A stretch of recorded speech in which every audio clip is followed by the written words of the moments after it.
Pessoal, complementando o vídeo que eu fiz agora há pouco sobre luta de classes, né? Que a história de hoje é luta de classes, que é a história de todo dia, né? Conforme eu falei, ela é permanente, o ataque à classe trabalhadora, ela é o tempo todo, né? Aliás, uma coisa que eu deixei de falar é citar o Warren Buffett, que é um bilionário, né? Investidor, mas aquele cara que está tão rico há tanto tempo que ele já se permite dizer as verdades, né? Sabe que está tudo dominado, está muito consolidado para a alta burguesia a qual ele pertence, então ele se dá o direito de falar umas verdades, né? Entrevistaram ele há uns anos atrás, perguntaram: "O senhor acredita na luta de classes que existe?" Ele falou: "Claro que existe, e a minha classe é que está lutando e é que está ganhando, né?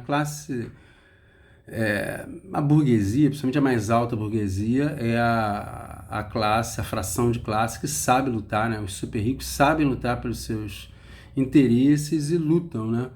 E essa frase do Warren Buffett, né, é uma frase bem emblemática nesse sentido, né? Outra questão também que eu queria lembrar, que eu estava falando da classe média, né, no mundo inteiro, dos trabalhadores que eram bem pagos, né, os blue collar nos Estados Unidos, eles eram bem pagos, né, e perderam, né, que inclusive a crise toda, né, que existe, que fez até o eleitorado estadunidense votar no Donald Trump, né.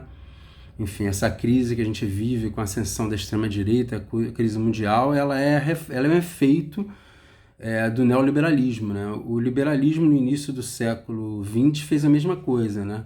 Favoreceram tantos ricos que colapsaram a, a economia, a sociedade se esgarçou, o povo se radicalizou de uma forma muitas vezes equivocada, né? Pela extrema-direita, pelo fascismo, né? Pelo nazismo. Ainda existia uma esquerda forte naquela época, coisa que não existe tanto, né? Hoje em dia, a nossa situação está mais problemática, né? Por isso que esse nosso programa, esse nosso canal é um canal de alerta, é um pedido, né? É uma tentativa, como tantas de milhares e milhões que existem no mundo, a gente vem se somar a todas as tentativas com foco nesse entendimento do mundo. A gente precisa compreender melhor o mundo, né? E entender, conhecer um pouquinho mais da nossa história, né? No episódio que eu acabei de falar sobre neoliberalismo, eu falei que há 40, 50 anos, por causa do neoliberalismo, a classe trabalhadora é espancada, né? Mas eu estou dizendo especialmente espancada, tá? Porque, na verdade, o espancamento, ele né, se a gente pensar em termos de Brasil, é 500 anos de espancamento da classe trabalhadora, né? Só que teve um momento na história do Brasil, até do capitalismo, na verdade, né? E isso aconteceu principalmente nos países chamado primeiro mundo, os primeiro fizeram a Revolução Industrial, que o surgimento da União Soviética e da tal alternativa socialista, com todos os problemas que a alternativa socialista, do socialismo real tiveram, a gente vai ter vários episódios falando sobre isso, a crítica ao modelo do socialismo real é fundamental, mas apesar de todos os problemas do socialismo real, eles fizeram com que a alta burguesia de alguns países no qual se estabeleceram welfare state,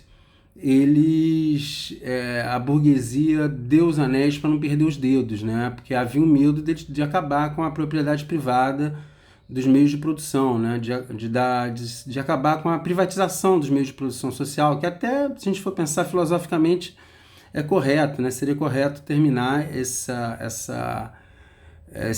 privilégio que algumas famílias têm de dominar a produção material de toda uma sociedade, né?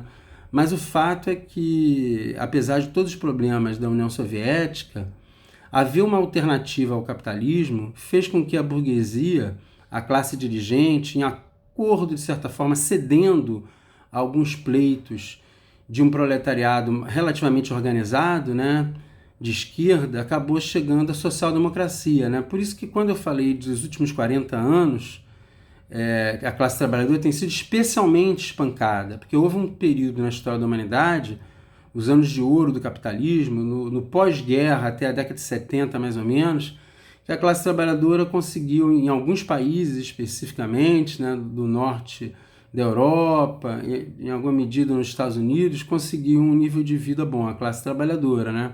E foi tendo avanços em vários lugares, né?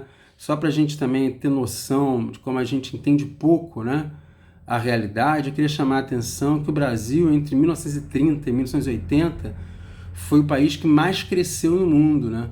Então, no Brasil, o avanço do neoliberalismo foi destruidor, né?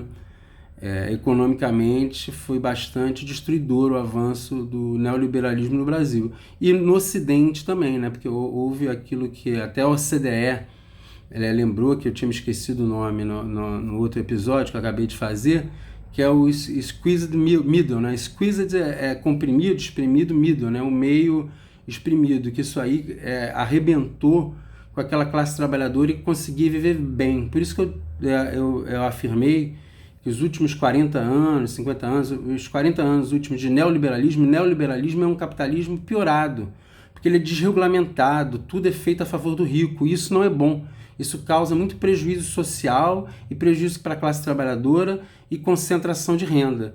Então, mesmo que a sociedade pretenda continuar no capitalismo, ok, né? Não estou nem dizendo se eu acho ok ou não, mas assim, se a sociedade vai continuar no modelo capitalista, o mínimo é que acabe com o neoliberalismo, que está destruindo tudo. Está fazendo muita gente ficar rica, mas está destruindo o planeta, está destruindo as pessoas. E a gente está nessa situação que a gente vive hoje, a ascensão da extrema-direita, né? É aquela sociedade que o filme Coringa, o primeiro, o segundo eu não vi ainda, o filme Coringa ou o filme Parasita, está tão claro, está óbvio o que está acontecendo no mundo. O neoliberalismo está destruindo o mundo, né?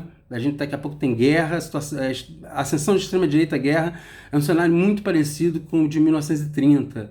Enfim, tá perigoso, gente. Alerta, alerta, vamos ficar ligados e tentar dar uma melhorada aí no mundo e principalmente permitir que as pessoas entendam melhor, porque o déficit de cognição, o déficit de compreensão da realidade está agravando muito a situação, tá bom? Vamos tentar aí, vamos ver se a coisa melhora, senão pode ficar bastante ruim. Um grande abraço, pessoal, valeu!